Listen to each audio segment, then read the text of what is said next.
Hello, I'm Spencer Scott Holmes. Welcome to the podcast. Today, got super special guest here on the show, Jason Rodway, comic book creator. Jason, how you doing?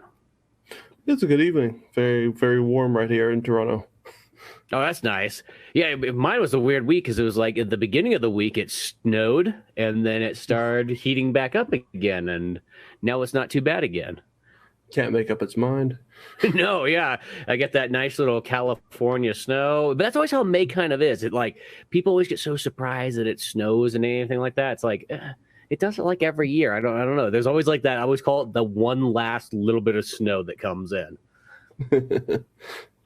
And now you're over in Toronto, right? Mm-hmm. Yeah, because that's what I thought. Because I would say the way that I always think that I remember originally finding your kind of comics and so on was back in the old Comic Central days. Oh, and yeah. I remember your Heaven's Legends ones popped up. R.I.P. Yeah, Comic Central. Yeah, I know. Because that was such a great place. And I felt like what also made it so amazing is not only was it a cool place to find all kinds of indie comic books, but it felt like there was such a strong community going on there. And I mean, I just met all kinds of people there. I mean, people that I still talk to like regularly today, and just like all this stuff on there. And it felt like it was a great place to trade books back and forth, share content and all that good stuff. And it is kind of a bummer to sort of lose that because it just was such an awesome place. And there was nothing kind of to take its place either. No, there sadly hasn't really been one, because it's almost like it felt like my best way to describe it was sort of like, say like we were on a ship all together and then it just all broke down and collapsed, and now we're all like on life rafts floating off in different directions and so on, and there's no real rhyme. Yeah, that's totally what it felt like. It was just like, yeah, there's no place to really land. It's almost like Waterworld now. It's just like there's no land left.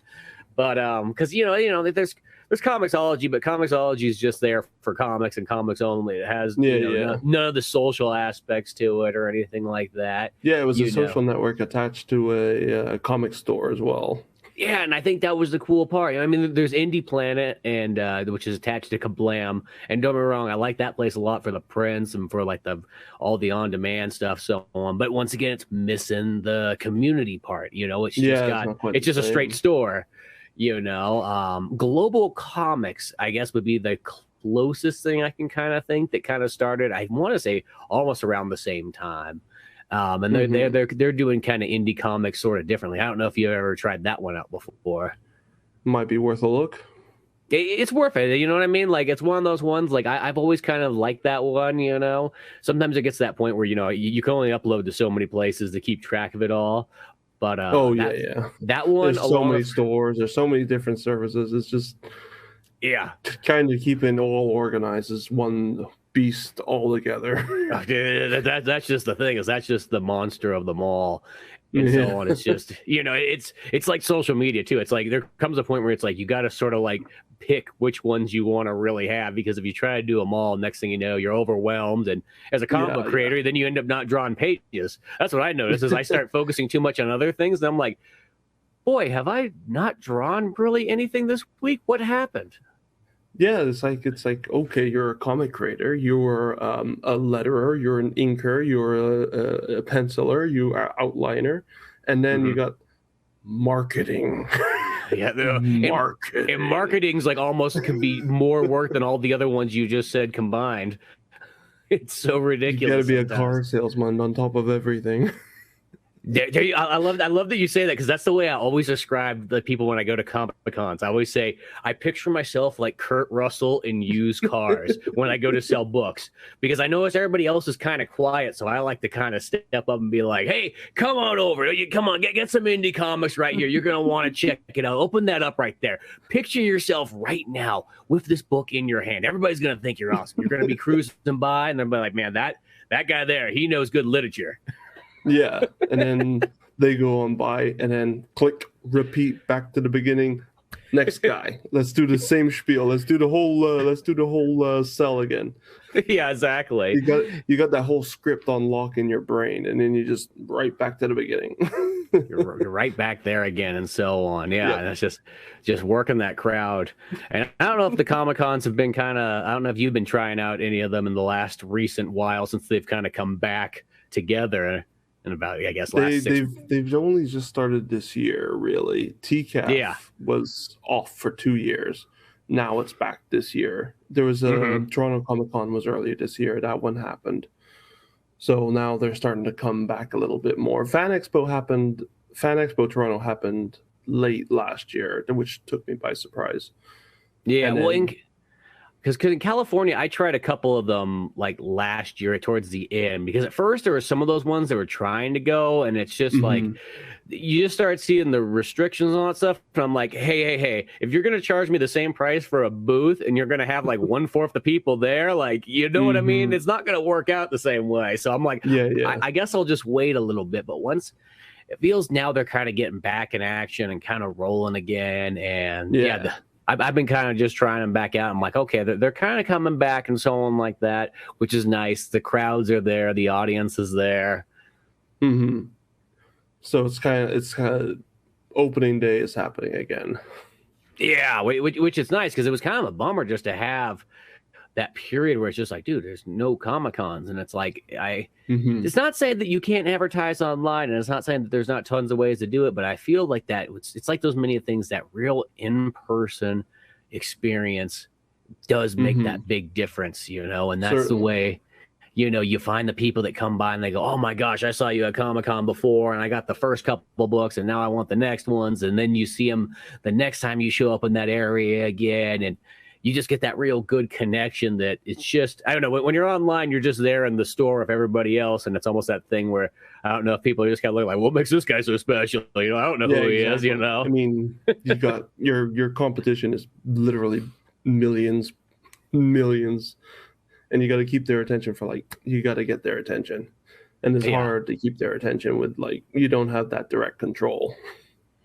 Yeah, exactly. And it's just one of those ones that makes you just kind of go, there. And I mean, comics at the end of the day, too. I mean, I kind of compare it like if you're looking at anything multimedia. I mean, if you're in the realm of comics, movies, books, video games, and so on, I do still think that comics is kind of it feels like you're not in like as big of a pool or as ocean that is in some of those other categories where I feel like you get lost extremely fast. Like at least comics, though there is a ton of them out there, it does feel like it's a much more manageable section. Like we're novels. Novels that I always feel has to be the toughest one, because you just think about how many books there just kind of always is and so on.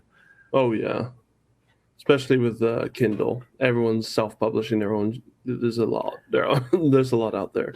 Yeah, well, and then there's the guys that, like, I remember I've talked to a few people. It's like they're like, yeah, what I just do is I just read out and it would set what I want my book to be. I just read it into the computer, have a guy transcribe it for me for like $500, and then I just keep continuously making books that way. I'm like, well, that sounds like making books about writing. Yeah, it sounds exhausting. Yeah, to me that sounds like more work. Where's the creative process there? No, yeah, and for me, I'm one of those kind of people, like, I've like the writing part's almost kind of my favorite out of anything. Like in my whole experience, like that's what I like the most is writing stuff and so on like that. So it's like I wouldn't want to take that part sort of. I guess not saying it's like taken away. He's just doing it in a different style. I mean, I like to actually physically write and or type.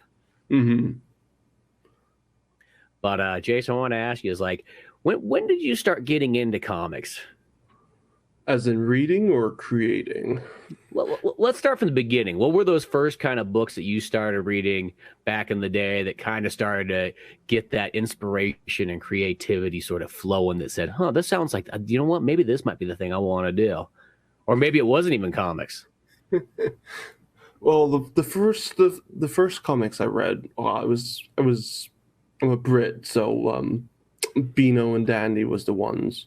But when I went to the US, it was the Archie comics. I wasn't really into the whole DC Marvel thing initially. So it was always the, I guess, comedic comedy comics back in Beano, Dandy, and the Buster. And that's how it initially started. Well, see, that makes kind of sense because your books always had that really cool slice of life style, which is really why I gravitated towards it, because that's like the stuff that I like. Is I like the comedy, I like the slice of life, I like those kind of stories. I mean, that's literally like what my Pizza Boys thing I kind of go with. That's why I even have that in the title practically for it. Well, it's only finding that right one. It's like, well, what do I want to create? It's like, oh, I want to be a little bit action. I want to be a bit, like, which is the one you want to, like, you got to be consistent sometimes, right? Like, that's the one you're kind of known for. So it's still kind of like give or take right now. Like, what is it you want to focus on for me? Well, and I know that one too, because at the end of the day, there's only so much time to do so many ideas. Oh, absolutely. So you so got to pick that battle. Oh, yeah. And that question is like, oh, what do I want to like? What are people going to see? Like, where's that, Venn diagram going to mix where it's like, oh, what I want to make and what people want to read. It's like, oh, do I want to make something for me? Do I want to make something people want to see? So that nonfiction seems to be a really good thing for Instagram. People like to relate to, like parenting life, slice of life, reality type comics. Those are the ones that really kind of take off. And it's easy to get inspiration for those because, you take it from your own life, right? Exactly. I mean, that's what I always say when people ask me, like, where'd you get these ideas for Pizza Boys? I'm like, well, I take a real life story and I just turn it to 11. That's pretty much how I get any of them. Crank it up. Exactly. These ones all go to 11. And that's how I think of it, and that's kind of the thing is just like, it's like you kind of go out and you just have events, and even they could be small things, but it ends up being just something kind of nice and fun. You're like, hey, I think I can work this in here. Or just like those little ideas. You might be like at the grocery store or something like that, and something comes up and you're like, hey, right here, this is an episode. Oh, yeah. And it's like, if you make it, like you blow it out of proportion, that's where it's fun. That's where it gets fun to draw. You get imaginative. That's where it goes. So you get like a little bit of both. You get the relatable content and you get a little bit of action there. So you get your creativity can go way out there. Yeah, exactly. You could just take it to that level that, like, okay, this probably wouldn't happen in real life, but like this is where you start snowballing the idea and go, oh man, what if it went to here, and then it goes to here next, and so on like that. And I mean, that's like there's like one Pizza Boys issue I have where it's like the two main characters, I guess you would say, get kind of kidnapped by two 11-year-old girls, and people stop and ask me like, dude, did this really happen the whole way through? I'm like, well, it started off that way, then I was threatened by them. The part where they're pointing a sword at me at the store and all that kind of stuff and asking weird questions. Gunshots. But yeah, by the time it gets to like that, it's like, no, that was more like, hey, let's see how far this can kind of go and how funny you can kind of make it. And almost I like what I want to do is kind of like how dark can I make it where it gets almost like a horror, because that's some is the fun thing about slice of life too, is that you can take, a slice of life, you got your drama and kind of comedy and all that stuff there, but you can really kind of push other little genres on top of it, and it makes for a nice mix, whether you put some horror in this one, you put some action in another one, and so on. Oh yeah, like that way you exercise your creativity, and it's kind of also the finger snap that gives people, get their attention again. Yeah, and it's nice because then I feel like you also don't get as stuck like in a genre, like, because sometimes you got to always be concerned about, especially in indie kind of creations with anything, you got to be kind of concerned like that you don't kind of pigeonhole yourself where you're like, man, I'm going to be stuck doing this exact same story for maybe 5 years. Do you know what I mean? Like mix it up a bit. Yeah, you know what I mean? Like, so that's why that's why I like doing Pizza Boys with like the sitcom style, is that I was kind of doing the thing where each issue is like an episode, so I can actually change gears, continual characters, but then I can change each one. My new arc is, of course, not doing that, doing something a little bit different with it, but so I don't know if that's good. That safer zone to return to. That's so I have my starting point. I can go back to this point, and then for the next one, okay, the pieces are in place. I have stability here. Yeah, exactly. I mean, my new one, I am doing a Pizza Boys continual one, so I don't know if that's the best idea. I literally keep tossing that in the head. I'm like, I'm over halfway done with the issue, but worst case scenario, I have other ideas I could just go straight into if I don't want to like commit right at the moment to this. Just because, as I said, it's not that I don't love the idea. It's just like I'll be doing this idea for like the next 2 years, and that's the thing you kind of think about. You're like, then you're kind of stuck in that groove, and it's not a bad thing. But and that was the bit of advice I received a bit too late, because when I really wanted to start doing the whole comics thing, I started with the wedding parties, and I was like, I had all these big ideas. I had so many big ideas, and it was like, okay, well, later on I was told, start small, do one-offs, do like 10 pages, 20 pages, just do small, like complete something. And by that point I was several years in, and I'm just like, I just got this giant project, and it just becomes bigger and bigger, and it's like, okay, well, people have to invest in something, and it's kind of hard to invest in something, especially when it's your first comic. You're not as good as later on when you start acquiring the skills and practice, and you know better. And so now it's like, that's what I did. Now I'm like, okay, like one-offs. Let's just do one-offs. And there's something to be kind of said about that. You know what I mean? It's even probably like just getting your comic chops going. It probably would, like, the thing to do is just do the short stories type stuff. I mean, and for me, the weird thing is that I've always had kind of the harder time with short stories. And I think it's because when I grew up, I just pretty much watched a lot of movies. I played video games, and I read like full-length comics. So I, in my mind, everything was like, it has to be like that full-length kind of thing. Hey, if it's a comic, it's 6 issues long or so. Go big or go home. It's 2 hours long. Like, and that was just my time frame. Even like, an episode still at least like 20-something minutes, or a single issue's 24. Like, the idea of like that really short frame just feels like, why? You can't tell enough of a story in that. Not saying that like there's people out there that don't do it, but that's, in my mind, that's kind of how I feel. Like I don't want it to feel like, oh, it's kind of over, like just when it felt like it was starting, Yeah, but that's the thing about Pizza Boys, because you don't have to go in chronological order. You can pick up issue 7, issue whatever, and you're not really going to be lost, are you? But the characters are established. You can go backwards, forwards. There's no chronological order to it. And that was my main thing that I thought would make Pizza Boys kind of nice, is that, hey, you can jump in any place. I mean, that's still, I feel like I have to, like, when selling it to people, like, they still always want to grab number 1 first and foremost. But sometimes they go, no, you don't have to. You can grab any one of these ones here. But I think it's just because there's not a whole lot of comics that are made in that style. Most comics are always like the Batman arc, you know what I mean? Or like it's a manga. So why would you grab it from like book 37? What are you, a maniac? You're never gonna know what's gonna happen, So I think that kind of it's a hard one to kind of for people to sort of wrap their heads around. So that's why I always a lot of times go, hey, it's like a sitcom. You seen an episode of Seinfeld or that 70s show, right? Yeah, just like that. Did you just start from episode 1? Probably not. Yeah, you flip on any episode of Seinfeld, it could be the first episode you've ever seen. You're like, okay, here's your main character, here's the goofy one, here's the best friend, and here's, by 90s standards, the female, right? The archetypes. Yeah, exactly. Well, this is the time period where it's just like, there's like this character, woman.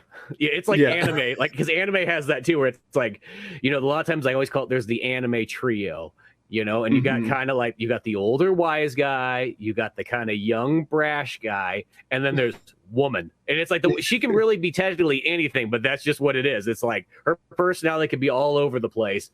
It could be she could be almost something like Faye Valentine, or she could be more reserved, or she could be kind of like very angry, like Misty or something like that. But it's like that anime trio is almost always there in so many things. And it's actually a very solid way of kind of telling stories, because that's something I even like in Pizza Boy, you kind of realize is the more characters you kind of shove onto the screen at the same time, then you get that thing where you're like, 1, I got to draw all these people every single time there's something goes on. 2, then I feel like if they're standing there, they got to at least say something at some point, right? So why are they in the scene? What are they doing? Where are we going with them? What's the point? What's everyone's role in the scene? Yes, exactly. That's why I've kind of learned it's kind of nice to break the party up a bit, and so that people, like, you kind of, even if you just have an A, B, and C stories, it keeps it so that you're not clustered of so many characters that you got to figure out what to do within each one. Plus, you got to draw them all the time. Yeah, break it down. You know, it's like one of these days I'd love to have a kind of a story where like I just kind of focused on one character and then there's stuff happened revolved around them. Mm-hmm. Because I was like in your new book Fang, that's kind of how I liked about that one. Is it's like I like that structure of like it's one character and then things that revolve around them, and that kind of makes it. There's something sort of nice about that. I feel like the focus is very centralized. Yeah, when I went back to it, I was like working on it for the longest time, and it was like a slog to work on. I worked on it slowly over the course of several years. I wasn't very proud of it, but then when I finally got like to the inking stage done, and I looked back at it, I was super proud of it. I was like, "Holy crap! Did I made this?" And the way the story, like I did a lot of editing. Once I got to that point, I'm like, okay, let's find what flows. Let's trim the fat. Let's make it, flow. And once I got like the essentials into the story, I was like, holy crap, this is it flows so well. Yeah, so that's what I thought too. It just goes from panel to panel to panel, and you're just continuously going smoothly through it. And even though it's at about that 50-page plus mark, it's like it reads so nice and all the way through and whatnot there. It works out totally good. And plus, it's one of those ones, like the art's always working for it. The story's interesting. There's all the kind of change up of the character's personal life and how like fitting in school. Mm-hmm. Yeah, it was like I try to keep like the human element, like anxieties, crowds, like not liking crowds, trying to tap into that, like, keep it into the story, and just trying to make it relatable. I remember in high school, I used to have imaginary conversations in my head, like, I'm gonna have this conversation in my head with someone, and I kind of drew upon that and kind of had it in the story as well. So I took a lot of those elements and kind of put it together, and I feel like it comes together very well. Yeah, no, I definitely think it worked out well. And how long did you say it probably took you to put this whole thing together? I worked on it like on and off over the last like 5-6 years. I like made an outline, and then when I just like, okay, well, like it's all sketched out, then I just kind of sketched it out over time. And then when it came time, like, okay, let's get to work on this, and then I realized that the old outline, I didn't really edit it down, and I kind of had a lot of junk in there that just kind of slowed things down and made things meander. And I'm like, okay, this isn't flowing very well. Now people are going to lose their interest. People, their attention span. Mm-hmm. We gotta keep it focused. And then it just came together in the end. Well, a lot of elbow grease, but it came together. Well, yeah, and it's like that one that like I always notice that this goes with like almost anything that like I've ever created, whether it be a comic, a movie, or anything like that.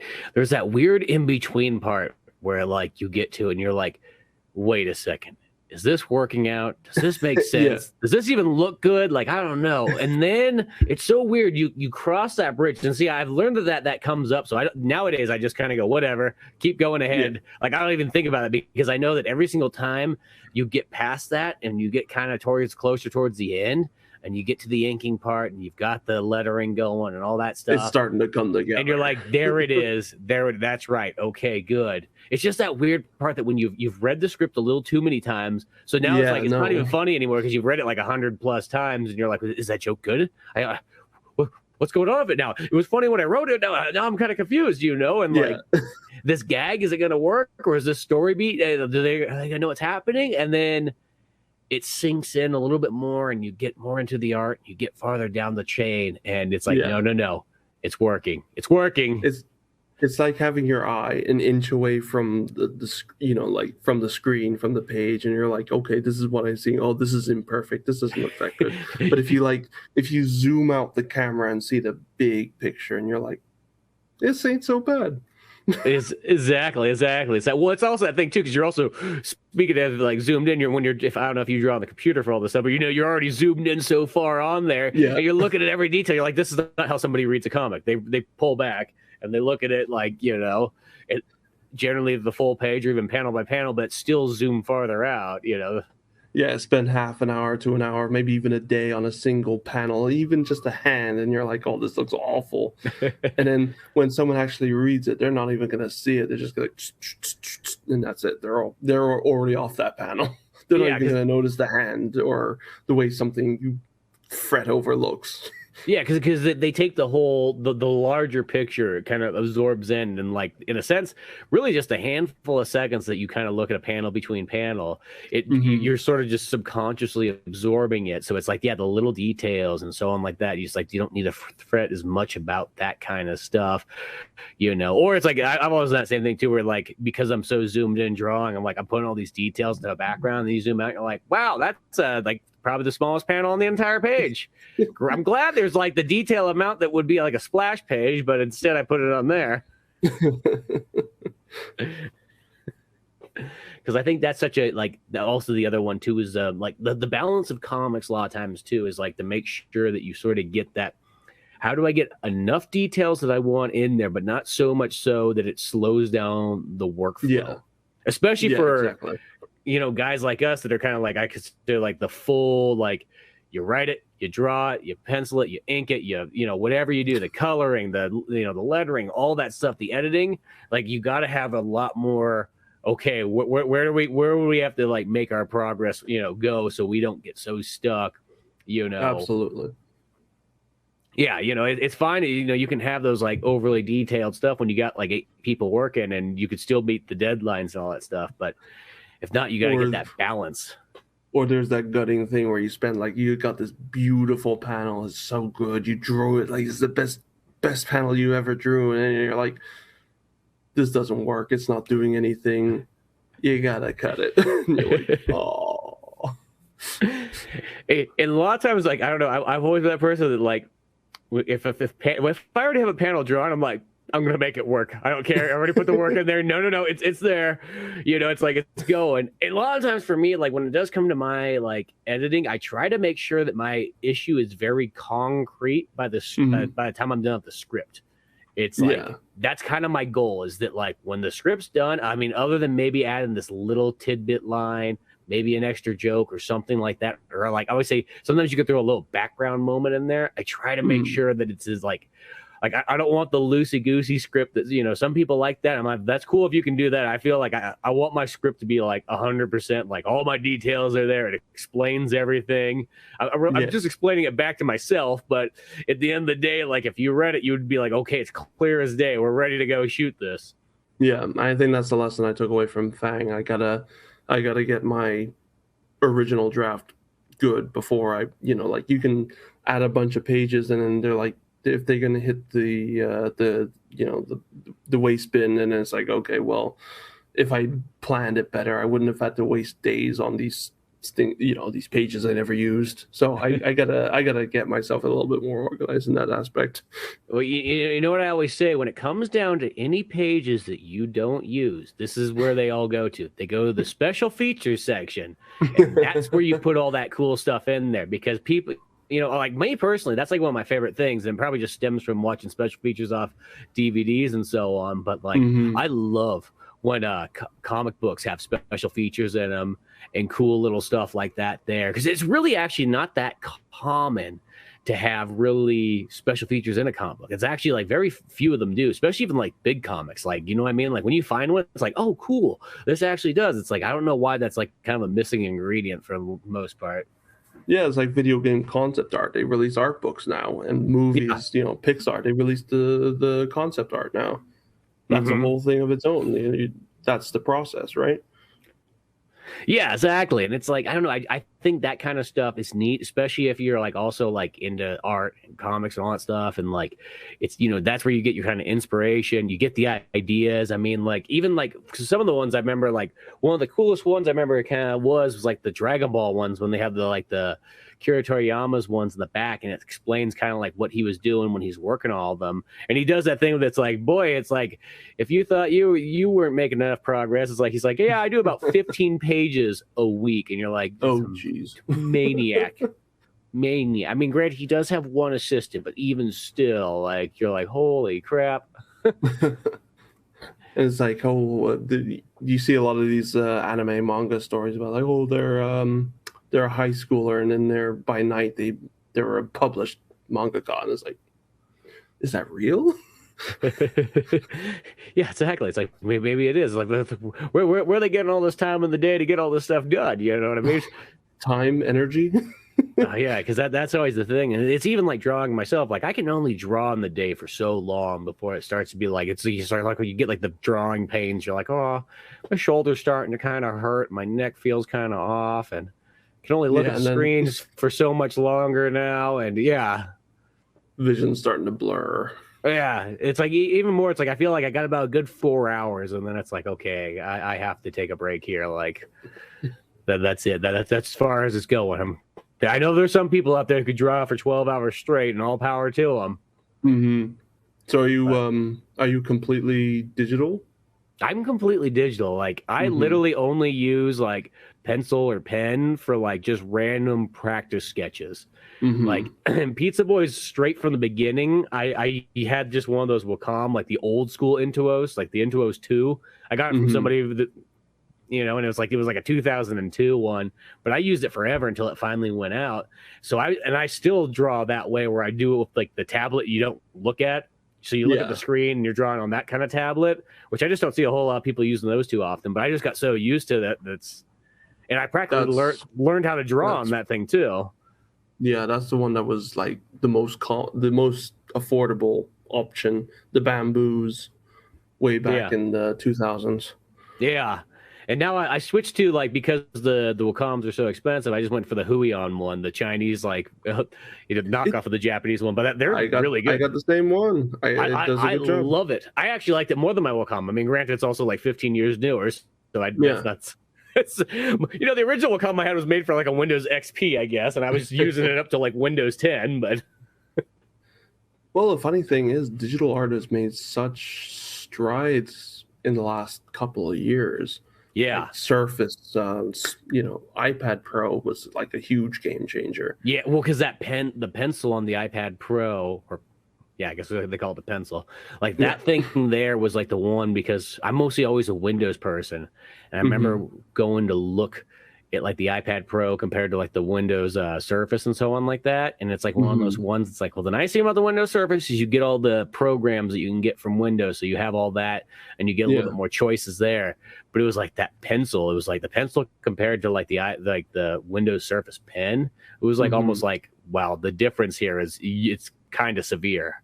Well, the way I started with digital is when I got the first iPad, the original first gen iPad, I got like a dumb stylus, and I was trying to make it work. It was really hard, but I practiced with it, and I learned how to do layers. I learned how to do multiply and all that stuff, and I did it on the original iPad. It wasn't very good, but then when it started, like, okay, like I learned how to make it work. Then it started translating. Then when the iPad Pro came out, then I got a Cintiq before that.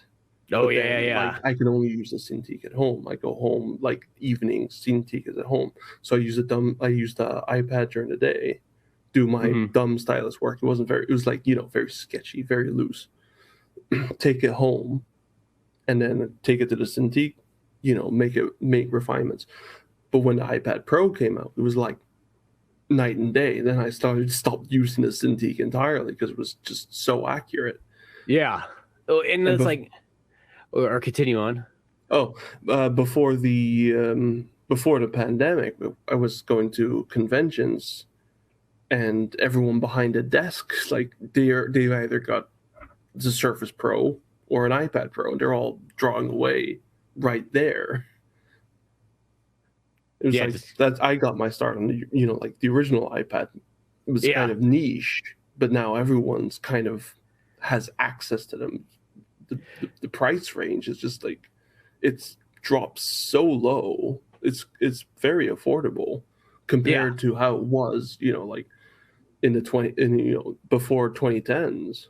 Yeah, most definitely, and it's like, for me, it's like my setup's always just been on like a full-on PC with all the equipment, like, so it's like totally not portable whatsoever.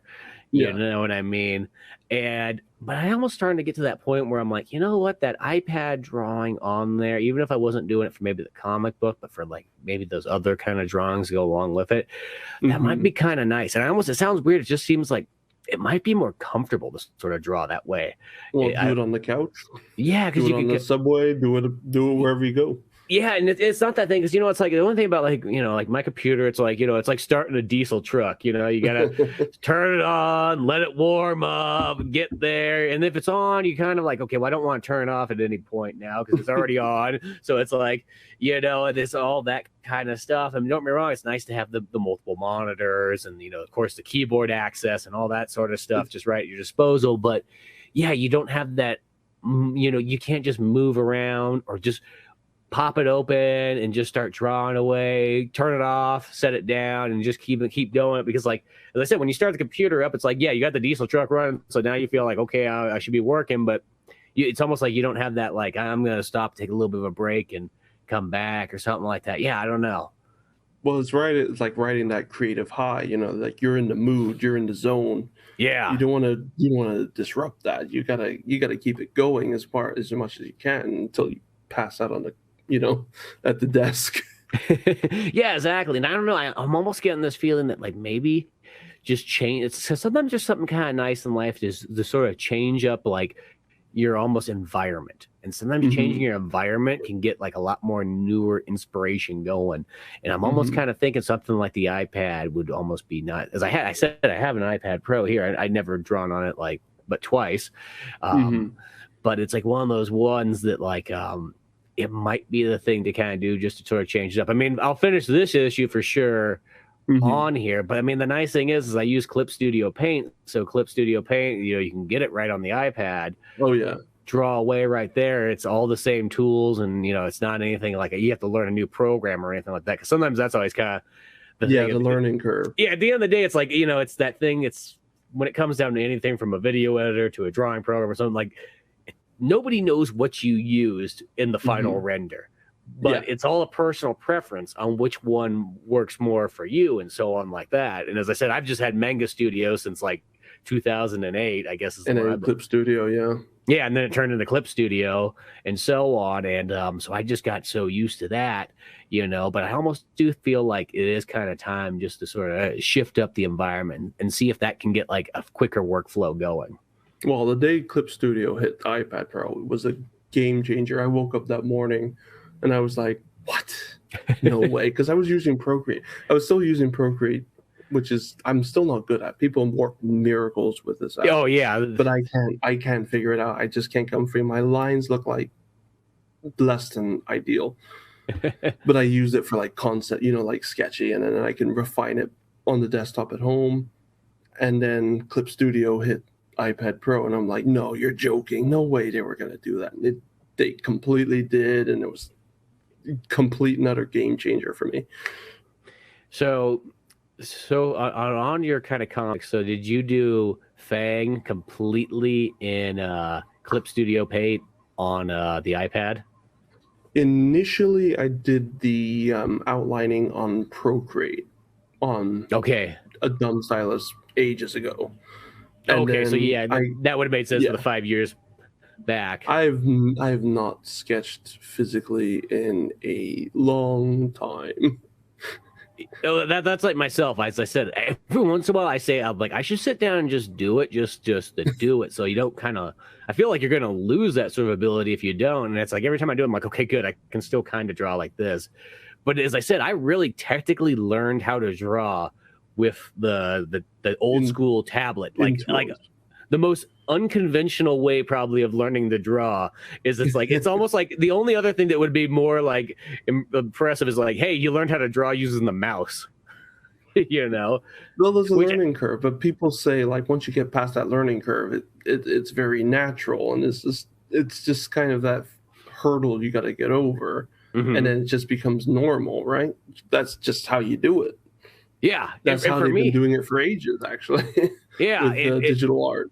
Yeah, and that's the thing is that stylus style was my natural way of kind of drawing, because that's sort of how I, in a sense, kind of learned, because I kind of came to drawing later in life. It was sort of like you took those handful of classes throughout life in like high school, and elementary school and what have you. But you draw here for a moment, you have that like burst as a kid where you're like, I'm gonna draw for 2 weeks straight, and then you don't draw for the next like 8 months. But it wasn't until like much later, and as I said, I was like, well, I got this Intuos laying around here that my buddy didn't want, so I'm like, I'll use that. And I got Manga Studio because I was using it to kind of fill in little gaps in like editing and so on, and animation. And then just started practicing more and more and more, and reading and learning and so on like that. And it's just, as I said, it's a weird way because I've never really met too many other people that like that's like the only way that they've ever really drawn. But it's sort of like when I go to conventions too, because people are like, hey, can you just draw this up for me right now like this? I'm like, well, I can. I'm not gonna lie, but like I mostly draw everything on a computer, and I hit a lot of Control Z. It's like, it's not the same as like, you know what I mean, like a pen and paper. I almost feel like I'm like, oh, okay, it's, I mean, I remember one time sketching and I was drawing, I'm like, and I literally went to my keyboard, I'm like, Control Z, I'm like, it's physical paper, you cannot Control Z that. Well, I was stuck on the sketch pad for several years. I was like, oh, I drew like a nice sketch. I do like a lot of pencil sketches. I'm too terrified to ink it because one wrong move and that's it. And it's like, oh, well, you can use whiteout. But I'm like, yeah. Then I got to wait for the whiteout to dry. And am I going to put the whiteout right? You know what I mean? There's all these other little issues that start coming into play there. And so, and I mean, it's granted, I feel for the people that have mastered the old fashioned traditional artwork. That's cool. Them. Good on them. I'm glad they did. I'm one of those kind of people like I've always felt like I work kind of better with a computer, and I like to sort of have that almost like option. Being able to the option to Control Z it, which I know that sounds like the kind of thing like if you're playing video games, you're like I like when there's the rewind feature in the save states, and some people go, oh, that defeats the purpose of the game. I'm like, no. It adds. You still got to get through it. At the end of the day, you still got to make that progress. You still go through it. But I just like that little bit of like, hey, here's just that little bit of extra help from the computer in a sense. And I don't have to retrace the things that I've already done. And I feel like that's almost kind of like, the redraw. But whether it be a video game or redraw, it's like, that's kind of what it's like, no, I minus that line out, but I've already drawn the other lines are all perfect. So I don't want to mess those ones up, Well, to each their own. Everyone has their way of doing things, whatever works for them. The end result is a comic, right? Yeah. And I think that's always the coolest thing about comics. Comics is one that's like that medium that anything can work. It's like what I always like to say. It's like, as long as the story flows and it's fun and it's enjoyable, it doesn't matter like really what it looks like. Well, how like the character. I mean, you can have characters that are like literally full on high detailed Jim Lee Batman type stuff, where it's just like you look at it and it's almost like, oh, that makes me not even want to draw now, because it's like, what's the point? You're never going to get to that level of detail. Or you can even have things where it's like stick figures and so on like that. And as long as once again the story flows and it's clear and that kind of stuff's all there, it's like both those versions totally work out. To each their own.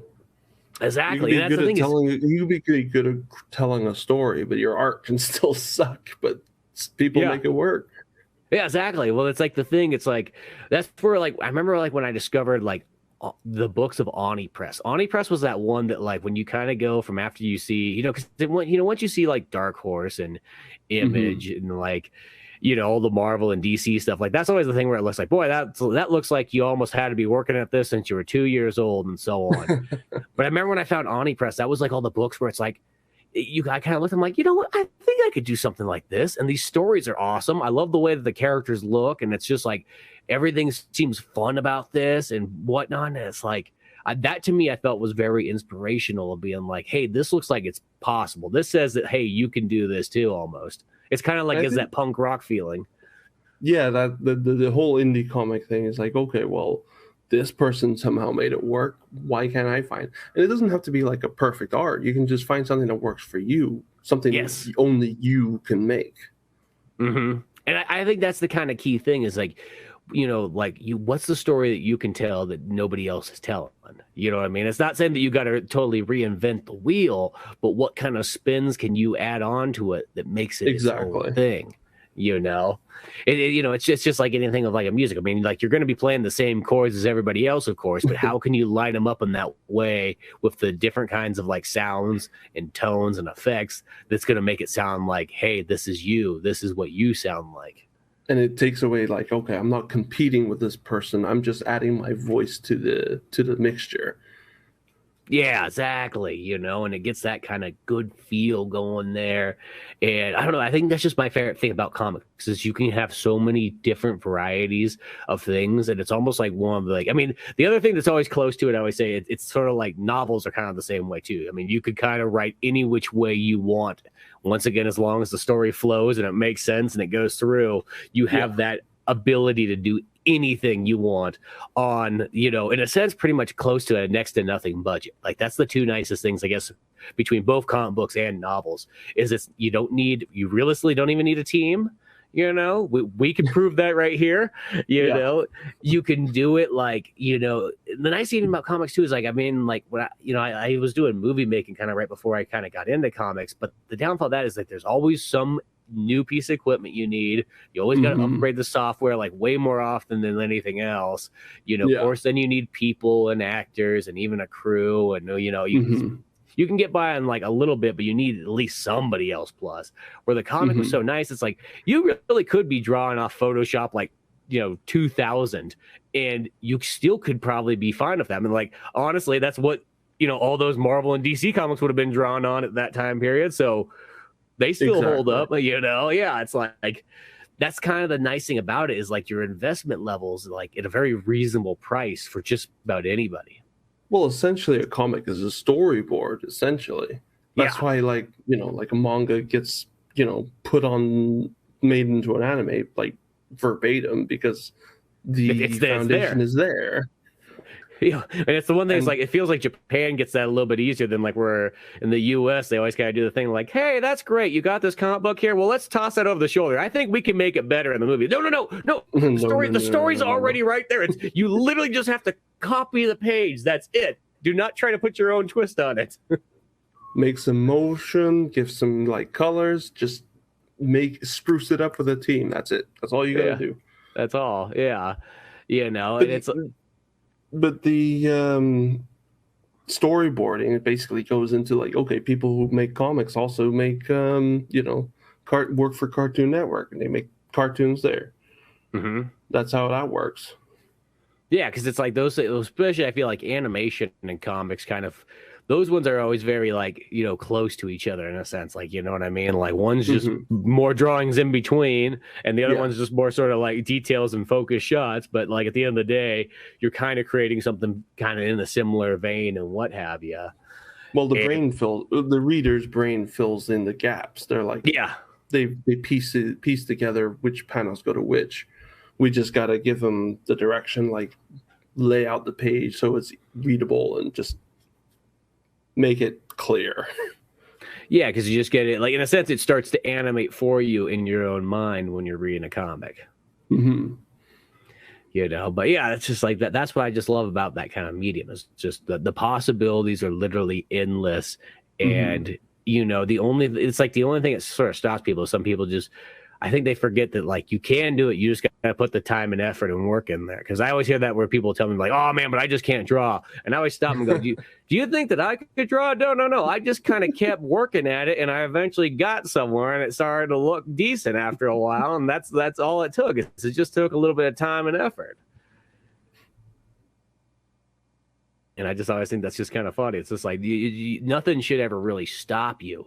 You know what I mean? Yeah. Like you just got to keep doing it. Like you could literally do anything you want as long as you're willing to put that time into it. Like no matter what story, no matter what. Absolutely. But yeah, beyond all that kind of stuff, like, well, what were some of the books that really like got you really inspired? I mean, I know you talked about the slice of life stuff like the Archie and so on like that, but as the kind of time went on, is there any things that have kind of popped up in like recent years? You're like, man, like this stuff kind of feels like really giving me some new inspiration, some real new stuff, and kind of like which books? Well, initially, I was like writing on a whole manga thing for the longest, for like last 15 years.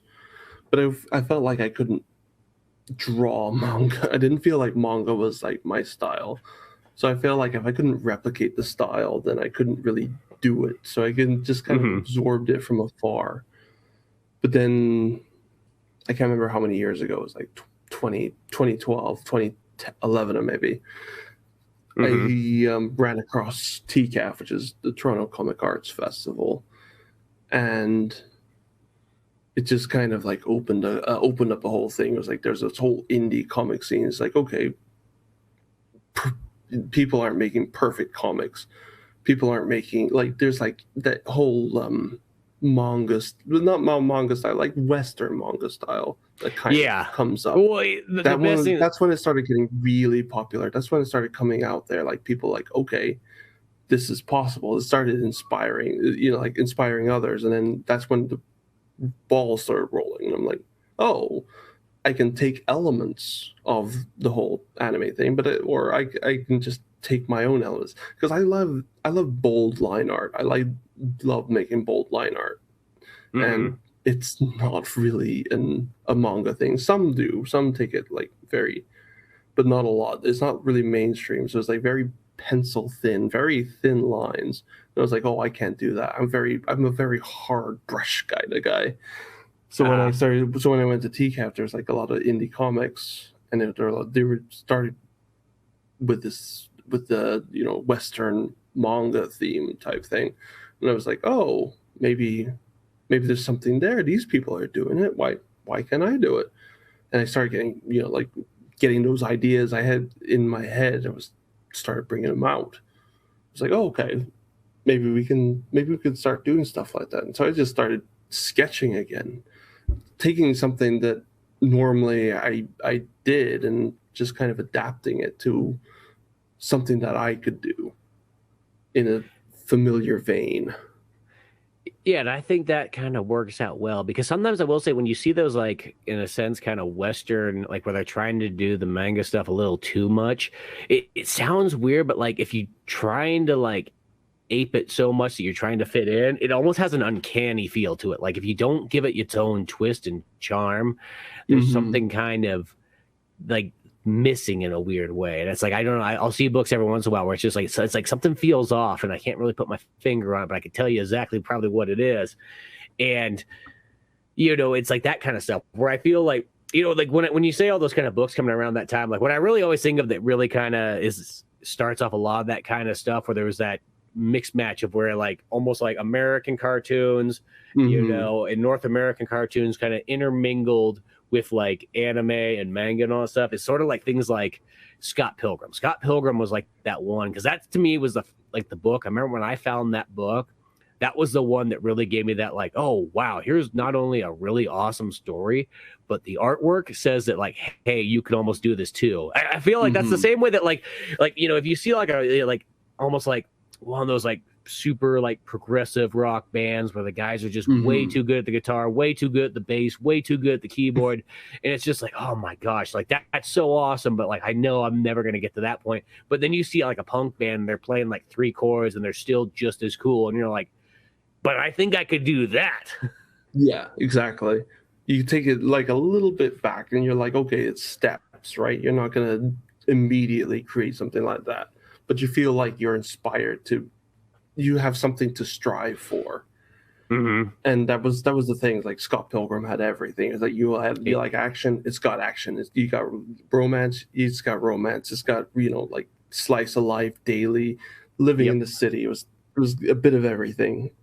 Well, to me, like I looked at that book because I remember reading that book, like literally, like being about that same age that the characters sort of are in there, and I was like, man, Toronto must be so cool to live in like this. It must be just like this.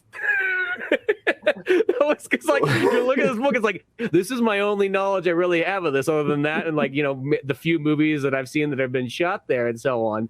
But it's like this is like what it was, and you're like, man, you kind of have to stop yourself for a second. You go like, let's be honest, you're not going to be out there just fighting people in the street, like knocking coins out of people. I mean, I guess you could knock coins out of some people if you really have tried, but it's one of those ones where it's like it's one of those ones like that hyper reality kind of thing is almost like what it sort of had. And it's just that mix of like, hey, it's like almost like it's slice of life, regular life stuff. But what if your life was almost just turned up to 11 and it was almost kind of even like a beat 'em up video game? Oh yeah. I think you definitely got some elements from that from Pizza Boys. I think it's got a good ground foundation. Well, and then that's the thing is, like, as I said, Brian Lee O'Malley was like, if there was like one of those like top 5 like of like the artists that I really looked at, was like, oh my gosh, this stuff right here is like probably like the go-to kind of guide in a sense of like kind of how to go about stuff. It was the Pizza Boys one. There was like the Clerks comic book that they had, just because it was like Clerks already was one of those inspirations, but it's like the comic book had black and white artwork and it had cool like hard lines and simple like structure and characters. I'm like, this is awesome. And then there was even like things like Strangers in Paradise, because that was the other one too that was like had extremely good artwork, black and white. Because I'm always fond of the black and white artwork. That's one of those ones like that to me, like I'm already kind of sold once I see that.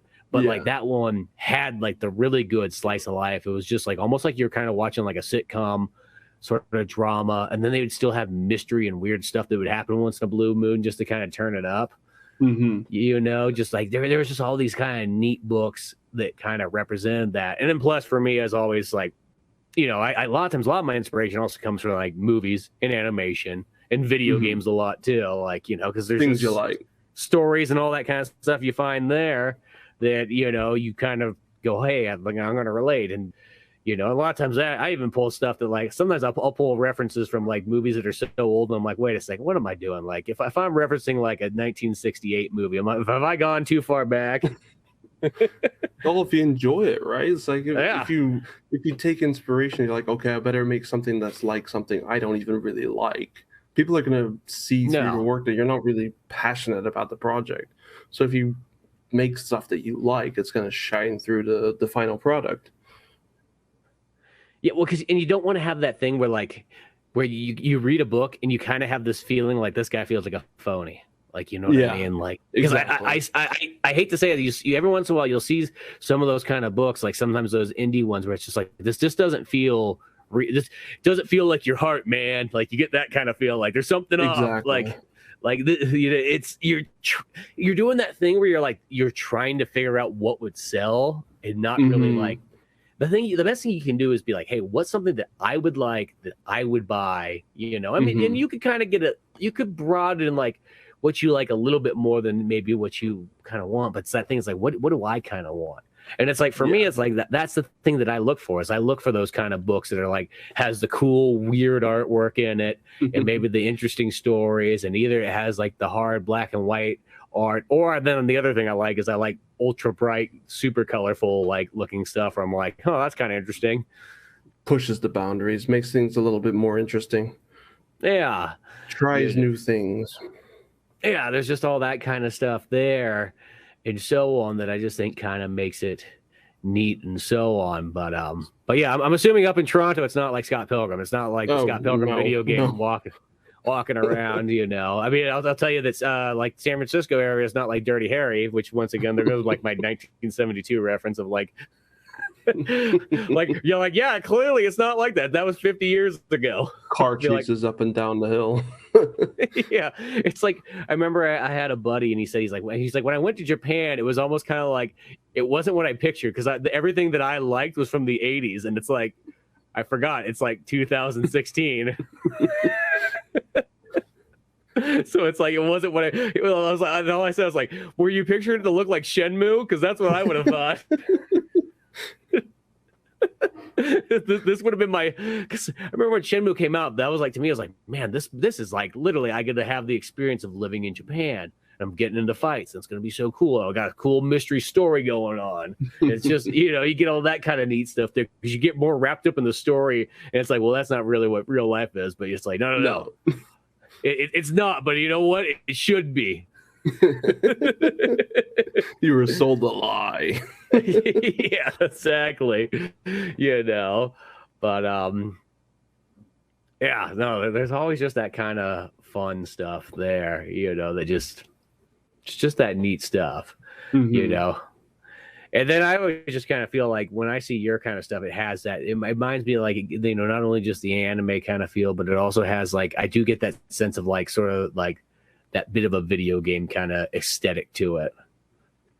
Yeah, I feel like if I make something, I want to put myself into it. Something I like. I want to.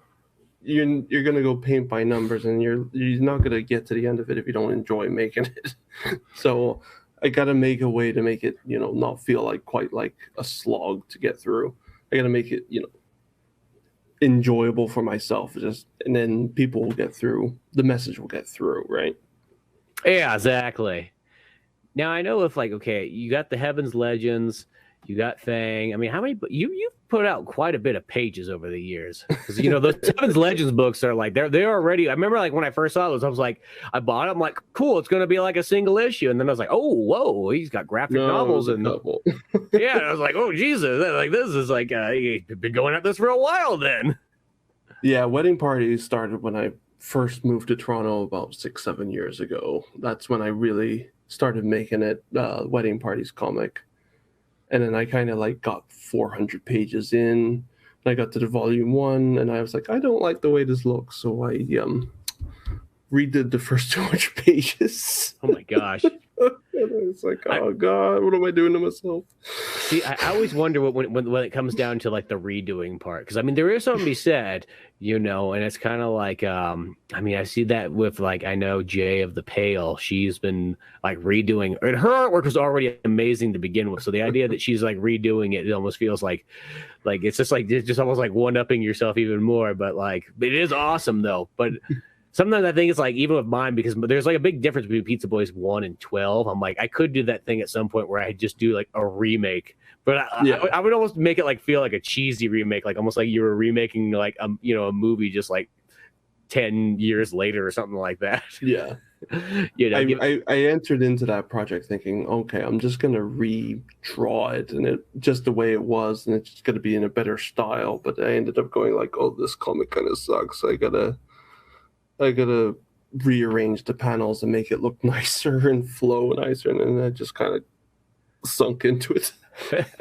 See, and sometimes I do feel that like I like leaving like the book like as is, like this is what it was, like a time capsule thing, you know. I wish it's almost like it's almost like the thing, like, you know, it's like those old Misfits albums, like they're not recorded good. They feel like they were literally recorded off like a 4-track like tape deck, you know, but almost because that's just how they've always been, it gives it that neat feeling of like, hey, this is like literally captured the moment here. Time capsule.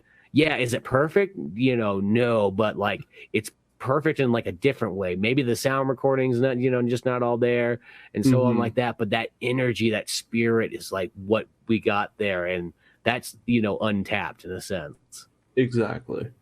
I should do that. I really should. I should just let go. That's why I'm like, I don't know what I'm doing beyond this point. I just want to get past TCAF. Probably going to keep going with the Stuck on You webcomic I'm doing. But one-off seems to be the idea, to just like take 30 pages, make a complete story, move on. Yeah. Now with Fang, do you plan on going with a second one on that? I mean, I feel it completes nicely. It really completes. I also feel like it doesn't say that you can't continue on either. Well, no, the option is there. I feel the way Fang is, it's a complete story in my mind. There's like different ways to read it. To me, there's a couple of layers to the story, I find, if you're looking for them, I guess.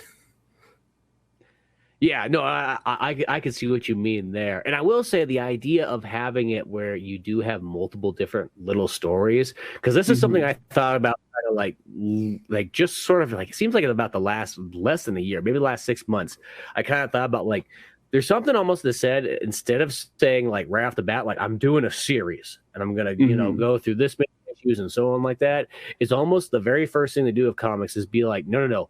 Make about like 3 to 5 single issues that are all different stories, because then like I feel like go to a Comic-Con, the one nice thing about that is you're not just selling, hey, this is my one series, this is what it is. You almost can be like, I got some variety here. You want slice of life comedy? Do you want horror? Do you want an action piece? Like, you know what I mean? Like, we got it all. Yeah. And there's something kind of nice to have that. And then you can kind of really see what you gravitate towards the most. Maybe it's something that you wouldn't thought as much, be like, oh man, I actually really enjoy drawing horror. You never know what you're going to find in kind of the process, you know? I kind of thought about that. Portfolio.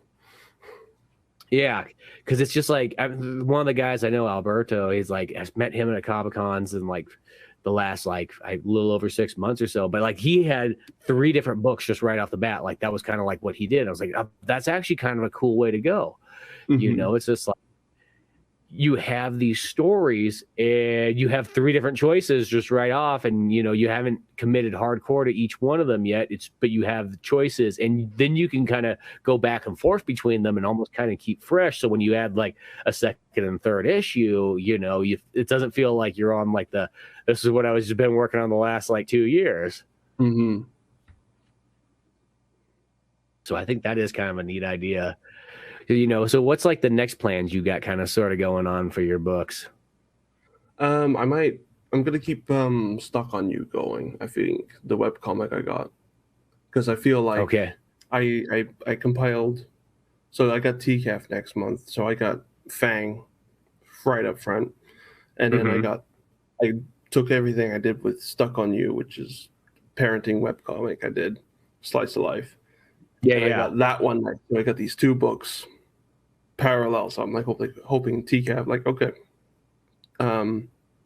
Slice of Life, nonfiction, and then on the other side you got like fantasy, action, you know, YA graphic novel. So it's like I feel like I got something. I feel like I got a bit of range there. So after that, keep the Stuck on You webcomic going, because I got the infant years, I got the toddler years, and now I think I'm going with the kindergarten years, just to kind of generate a practice going on. Just active. Well, and that's nice, because now you got multiple stories going on. You got all the kind of books. I mean, you got even all the classic books you got going there, and you can really just fill that up with a good amount of variety. I think that's cool to have.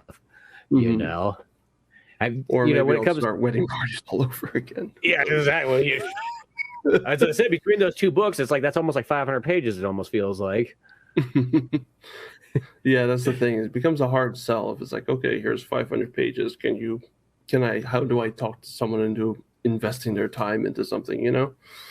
Well, that's always the weird like conundrum between like the graphic novel and the single issue, is that like.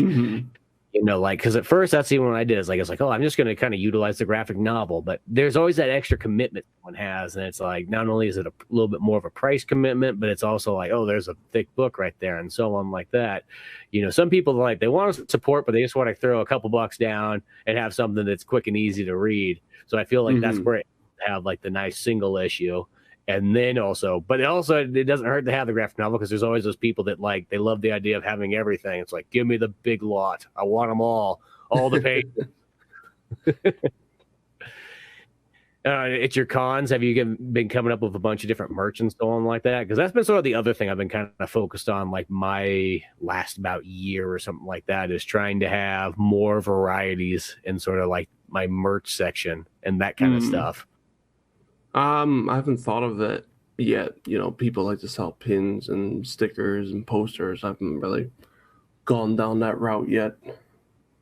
Yeah, because for me, it's like I got T-shirts, I got prints, I've got stickers, I've got, what else have I got? My one that I got that's like my unique novelty item is I have my Pizza Boys pizza cutter. Yeah, I saw that.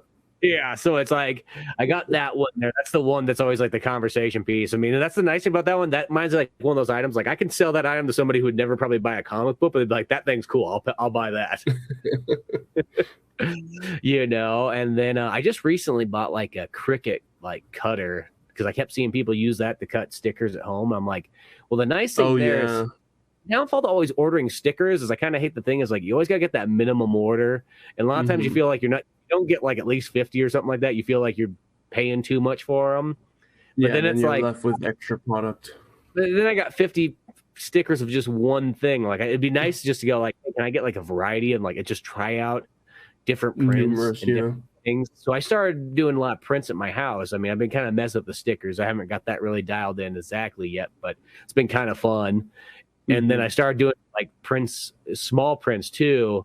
And the whole thing is then I just don't feel like, one, I'm not hassling the guy at Staples or anything like that just to get prints going. But then I can kind of try out all sorts of different stuff and sort of experiment at my own leisure and see what works and what's kind of cool. And then just have a lot more variety because I'm just like, I'm focused on like, I can, if I only want to have one or two, I can have just one or two of this one, see how it does, test waters and go from there, And I don't know, it's kind of nice. It's kind of nice to have both options, but yeah, that's sort of been like just messing around with that and t-shirts and pushing that stuff and trying to have a little bit more presence on the Etsy store. Yeah, I find the enamel pins are popular around as well. Those people who do graphic design on top of, the comic work. Yeah. Well, those pins, it's like I really wanted to try out, like whoever you wanted to find it, like some prints on there or whatnot. But the only places I've sort of found site-wise are one of those ones where it's like minimum order of 100. I'm like, well, I don't want 100 to just no thanks. I did find there is a place though that I've been wanting to get the prints from here. I just haven't just been I keep forgetting about it, but there's a place in Nevada that does pogs, so you can get printed pogs and you can get like pogs a sheet. Is a good idea. Where it's got. Well, yeah, it's like you can get the sheet, so you get 5 pogs, and then it has a slammer. I don't know if you can print the slammer because it's metal, but I'm like, dude, I think I need some Pizza Boys pogs. Like now, that would be kind of sweet to have. That would be good, yeah. And the other one too that I really want to do is I found a place that prints skateboards, so you can literally have, a skateboard with like a Pizza Boys print on, something like that. Because the reason I got this idea is because limited run games, like they had those Shantae skateboards. I'm like, man, that's pretty badass. I wish I had a Shantae skateboard. And then they had the Contra ones. I'm like, oh, that's cool too. It's like, but there hasn't been that many other than that, like River City Girls. And then I was like, wait a sec, if these guys got printed skateboards, that means somewhere I bet you somebody could print a skateboard for me, because I just feel like that would be somewhere. Yeah, I was like, dude, because that would be a sweet, like, because if you just have that sitting on your table, like that's a conversation piece in itself. Even if you never sold it, even a good banner. Yeah, that's what I mean. It would be like even better than like a banner, because it'd be like, oh, whoa, what the hell? You just got like a skateboard there, like what? No, like he's got Pizza Boys print on. It's my skateboard. Yeah, everyone's got a giant banner behind them, but does anyone have a giant a skateboard personalized? No, yeah, that's what I thought. The only thing I've just been thinking of, I'm like, I just got to sit down and make a drawing, because you almost need like a very long, like almost like banner-like print to go on a skateboard. And then you got pressure there. You're like, oh, this is got to be good enough to put on a skateboard. Well, it's like you can, if you buy once again, like anything, if you buy a handful of them, you can get them kind of cheap. But if you're only getting one of them, it is a little bit of an investment, like with the shipping and handling and all stuff. But I feel just the novelty of it would be awesome. Yeah. And just the balance. Figure out, okay, the wheels go here. So if I want to put wheels on it, I want to make sure the image isn't like blah. It's not like you put wheels. It's like, well, there goes the face. Yeah. Don't grind on it. Yeah, exactly. No, that'd be the thing, is I'd be afraid that somebody would try to grab it and like, no. Don't mess up my artwork. But chasing after him down the street. Yeah, it's like run away. I was like, great, he's on a skateboard. Of course he's gonna go faster than me now. Why did I put the wheels on? Why did I put the good wheels on there? But like I love that kind of fun novelty stuff of just like weird things that like you can kind of find to get the stuff printed on. Because it's like when you look kind of hard, amazing all the stuff that there is out there that you can kind of get. Or like that's even the thing I do too, is like I'll go to like a concert and I study the merch booth. I'm like, what kind of stuff do they got? Because there's some bands where it's like they'll have some cool things and just small items, they're like you would have never thought of. You're like, oh, that's kind of cool to have stuff printed out on, so I'll kind of make your own Funko. Yeah, I have a buddy, Craig Johnson. He's started doing like he has 3 3D printers. And he started making Project Savior comic book stuff like in there. So he's got models and figures and so on like that to kind of go along with. I'm like, that's pretty sweet, because once again, that's that kind of stuff that someone comes by your booth and then it's a conversation piece. You know, you never sold it or anything like that. The whole point is that it brought them there and it caught their eye. And I think some of that stuff is kind of to have, you know. And as I said, like, just, you know, the t-shirts and the prints, you know, things like that. Like, not saying there's anything wrong with that, because I like having those things too. But like, I always think of like the stuff, I always kind of call it like, what's the stuff that's kind of like double duty, you know, things that serve like purposes. Because, you know, like a print, technically, it's literally, it's just like, what can you do with a print? You put it on the wall and that's about it. Like, that's kind of it. But, you know, you have like a magnet on the other hand. Well, a magnet is like a print, but it can also hold up other stuff on the fridge, refrigerator. It can go on a toolbox. It can, you know what I mean? You know, like those are those kind of things. Or like another buddy I had from like a band, like Travis, he had the thing. He's like, sunglasses was the thing to go, and he would get the sunglasses and he'd have his band's logo printed on the side of them. And he said, here's the thing is, people mostly would like lose the sunglasses between shows, so they had to get another pair of sunglasses. Or the other thing he would say, he's like expendable items, like a lighter. Like a lighter's one of those ones, like people will buy a lighter for your event, they'll use it, maybe they might lose it or something like that, and then they're just gonna have to come back to the next concert and buy another one, and they want to have it because they're like, that's so cool. Or they'll get full use out of it, you know, run out of the fluid, and then they want to get another one.